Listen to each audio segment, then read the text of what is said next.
अहन मक्तदा ma'am खुरमजरी ngasisu ma'am की दमकता आइनी याना कानरबा video म पुजुन लाक्सरी आइना ngasi पुजरलिबा वीडियो असिदी मल्टीटास्किंग स्टाफ MTS की वैकेंसी की मतंगदनी मणिपुर की गवर्नमेंट की थबक मैम कौरे हजिक असिगी मरक्तसु public health engineering department PHED government of Manipur की सु मल्टीटास्किंग की स्टाफ कौरी हारिबा मल्टीटास्किंग स्टाफ जी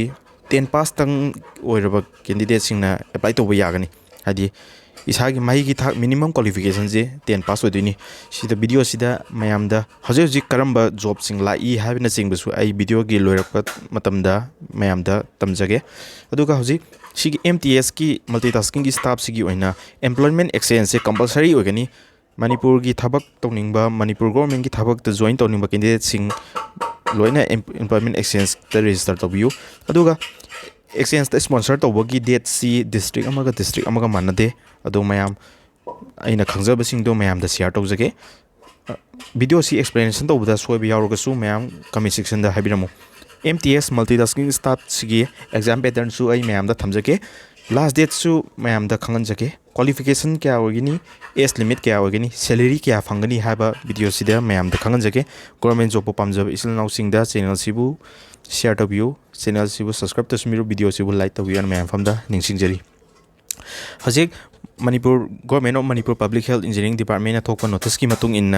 मल्टीटास्किंग स्टाफ MTS की पोस्ट वैकेंसी एसी 50 वैकेंसी कौरी अनरिजर्व जनरल की 26 वैकेंसी कौरी शेड्यूल ट्राइब की 15 वैकेंसी कौरी OBC मैते की वैकेंसी तरुक कौरी OBC मैते पंगल की वैकेंसी अनीनी शेड्यूल कास्ट की वैकेंसी अमा कौरी माही की थाक इजेंशियल क्वालिफिकेशन सी मैट्रिक पास तंग ओरग यारे अदुगा मागी थाम की सैलरी सी 7,850 ओगनी हारिबा पोस्ट वैकेंसी मखल असी कॉन्ट्रैक्ट बेसिस ओगनी अदुगा सी की पोस्ट असी अप्लाई तौगे हाबा तारगदी अखोई मिनिमम एज से 18 यौगदबनी अदुगा स्पॉन्सर तौबगी मतम सी एम्प्लॉयमेंट एक्सेस स्पॉन्सर तौबगी मतम सी डिस्ट्रिक्ट अमगा मानदे अदो कंपलसरी होइना एम्प्लॉयमेंट एक्सचेंज ता रजिस्टर दी हाना तौबिगदबनी अदो सिगी रिजर्वेशन सी डिफरेंटली एबल सिंगी ओइना मल्टीटास्किंग ओइना पोस्ट वैकेंसी अनि लैदी अमना हियरिंग इम्पेयरमेंट नि अमना लोकोमोटर्स डिसेबिलिटी नत्रगना सेरेब्रल पाल्सी की ओइगनी मागी मोड ऑफ सिलेक्शन सी रिटन एग्जामिनेशन खतनी को सिदा MTS की मैम आइना वीडियो सेमजरे इसी करिगिनो हाय मतमदा सिगी MTS की पोस्ट वैकेंसी असी रिटन एग्जामिनेशन खक तौरगा खनगदब पोस्ट नि को सिदा इंटरव्यू न चिंगबा अमफु यावदे ओनली रिटन नि रिटन तंग ओइबगी दमकता मैम आई वीडियो से सेमजरकपनी कानब थबक सिंग खलगा मैम मिस तौदनबगी दमकता वीडियो से खलग सेमजरकपनी रिटन खतनी को से अदुना अप्लाई तौबिहरो मैम एम्प्लॉयमेंट एक्सेस रजिस्टर तौरगा एग्जाम की पैटर्न सी जनरल इंग्लिश अमदी जनरल नॉलेज सब्जेक्ट अनि सी हंगनी सिदा मैथ्स यावदे रीजनिंग जी यावदे सब्जेक्ट अनि तंगनी अदुना जनरल इंग्लिश अमदी GK खतनी मैम प्रिपेयर तौबदा सब्जेक्ट अनि जी तंगना दुम थाबा यादोइनी सिमागी एग्जाम जे एग्जाम MTS की एग्जाम खुंग सी लोइना SSC के जो लोइना मानरानी अदुना क्वेश्चन सी MTS हाबसी SSC एग्जाम पैटर्न की मोंग लोइना फॉलो तौरदोइनी को मल्टीपल चॉइस क्वेश्चन ओइदोइनी सिजे नेगेटिव मार्किंग जो लाकनी अदो एज लिमिट असी मिनिमम 18 इयर्स ओगदबनी अदुगा मैक्सिमम जना 38 इयर्स नि मागी एज कैलकुलेशन असी फेब्रुअरी 1 2024 दगी पागनी SC एमदी ST की 5 इयर्स के रिलैक्सेशन पीगनी OBC की 3 इयर्स के रिलैक्सेशन पीगनी अदुगा मागी एप्लीकेशन फॉर्म सी www.phedmanipur.gov.in दगी डाउनलोड तौबा यागनी हारे अदो मैम अप्लाई तौबगी अदो मैम अप्लाई तौबिहरो अदुगा सिगी मोड ऑफ सिलेक्शन से रिटन तंग ओइबनेना SSC की पैटर्न दगी SSC की एग्जाम सिंग की प्रीवियस क्वेश्चन सिंग दुम प्रैक्टिस तौरगा यादोइनी को अदो SSC एग्जाम सी टेस्टबुक हाबे ऐप तगी लोइना अप्लाई तौ थाबी यागनी को हजिक मैम टेस्टबुक हाबे ऐप से डाउनलोड तौबिरो एनी गवर्नमेंट जॉब प्रिपेयर तौगे हाबे तारगदी टेस्टबुक हाबे से इसा की फोन लैपटॉप कंप्यूटर सिंग दा याखलगा थमगदबनी को सी टेस्टबुक सिदा टेस्टबुक पास प्रो हैना लेदी पास प्रो जे लेसन बिरो मैम 351 खतनी सही अमगी होइना आगी को T2M हाबे कोड सेशन बिबो तारगदी 12% की डिस्काउंट फंगनी को 16 फेब्रुअरी ngasi तंगी सेल ने सिजे मैम ऑफर लेरिकान सिदा लॉगिन बिहरो अदुगा गवर्नमेंट जॉब की सिदा SSC MTS की मॉक टेस्ट अमदी प्रीवियस क्वेश्चन सिंग लोइना फंगनी को अदुगी any government job loi fangani sida mayam changaga mock test natraga section wise subject wise thabi yarani asiga MTS ki exam ki pattern je loi mana doine SSC de ki copy taruk toini question je haidi Manipur ko riba thabak sing je central examination da tawriba exam sing ji ki question pattern loi copy taweba aduna mayam yamna standard orba question sing SSC ki question sing textbook si de ki phangani asi textbook pass se launa bagi link su ai description amadi pin comment da tawjaramge ado mayam notification si 1st February 2024 thokre aduga form apply tawbagi matam si last date si 29 February de oigani aduga employment exchange ki chu district ki ona loina tongali magi exam ki center si Imphal amadi Senapati district ani pire aduga date of written examination amadi admit card na chingmadi notice thoktree tho amatung du mayam da khangan jarake aduga form fee si general amadi OBC ki oina rupees 500 ogani aduga schedule caste amadi schedule tribe ki oina rupees 300 ogani person with this disability ki oina di fee am full loroi aduga post masing asi hozik 50 laibo ani dum mayam increase torokba decrease torokba dum lakani aduga apply tawgadaba candidate sing February 1 fogi mamang da class 10 gi metric pass certificate loina leiba candidate okedabani aduga sida metric pass tawbu sidu NIOS ke certificate sing ju loina yagani haina notification si de yauri changadaba document sing ji 10 pass ki certificate changani aduga koi ki caste category certificate chu changani photo changani document isam chamba document ngatani changi je ado mayam apply tawnaba honabiro aduga employment exchange ta sponsor tobagi date si Bishnupur district oina 16 February degi horani aduga 23rd February fo ogini Thawal district oina 7 February degi horoga 28 February de loirani Imphal West ki oina 16 February degi horoga 29 February de logani aduga Imphal